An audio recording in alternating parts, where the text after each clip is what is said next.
नमस्कार। देश में राष्ट्रपति चुनावों को लेकर जोर शोर से चर्चा हो रही है। 18 जुलाई को चुनाव होना है, लेकिन उससे पहले ही ऐसा लग रहा है जैसे ये तय हो गया है कि अगला राष्ट्रपति कौन बनने जा रहा है। जी हां, जिस तरह से विपक्ष भी द्रौपदी मुर्मू के समर्थन में एकजुट हो रहा है, वो ये बताने के लिए काफी है कि देश की अगली राष्ट्रपति मुर्मू ही हो सकती है।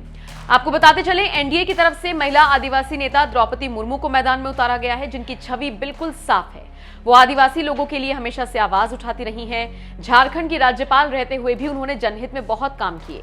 पिछले काफी सालों से वो जनता की समस्याओं को सुन रही हैं। ऐसे में उनके जीतने के चांसेस पहले ही ज्यादा थे, और अब जिस तरह से विपक्ष ने समर्थन देने का ऐलान कर दिया है, वो इस बात की पुष्टि करता है। सोचिए, जिस बीजेपी ने महाराष्ट्र की उद्धव सरकार को उखाड़ फेंका, वो उद्धव ठाकरे भी बीजेपी के इस दांव के आगे फेल साबित हो रहे हैं। उद्धव ठाकरे ने भी ऐलान कर दिया है कि शिवसेना मुर्मू को ही समर्थन देगी।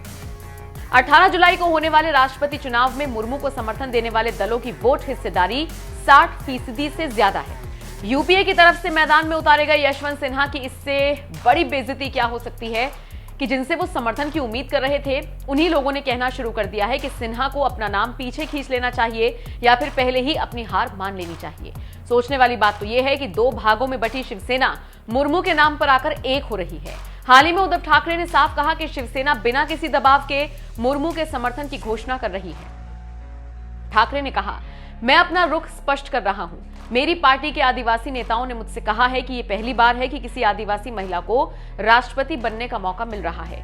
उनके विचारों का सम्मान करते हुए हमने द्रौपदी मुर्मू का समर्थन करने का निर्णय किया है। दरअसल वर्तमान राजनीतिक माहौल को देखते हुए मुझे उनका समर्थन नहीं करना चाहिए था, क्योंकि वो बीजेपी की उम्मीदवार हैं। लेकिन हम संकीर्ण मानसिकता वाले नहीं हैं। महाविकास अघाड़ी सरकार में ठाकरे की सहयोगी कांग्रेस ने कहा, शिवसेना का फैसला समझ से परे है। बता दें, विपक्ष के मुर्मू के समर्थन में आने के बाद अब लोगों ने कहना शुरू कर दिया है कि चुनाव से पहले ही मुर्मू जीत चुकी हैं। बहरहाल आपको बता दें, सिर्फ बीजेपी के वरिष्ठ नेता ही नहीं, बल्कि खुद मुर्मू भी अपने लिए समर्थन मांग रही हैं। वो व्यक्तिगत तौर पर विपक्ष के कई नेताओं को फोन कर चुकी हैं। उनकी सादगी से प्रभावित होकर हर कोई उनके समर्थन में आगे आ रहा है।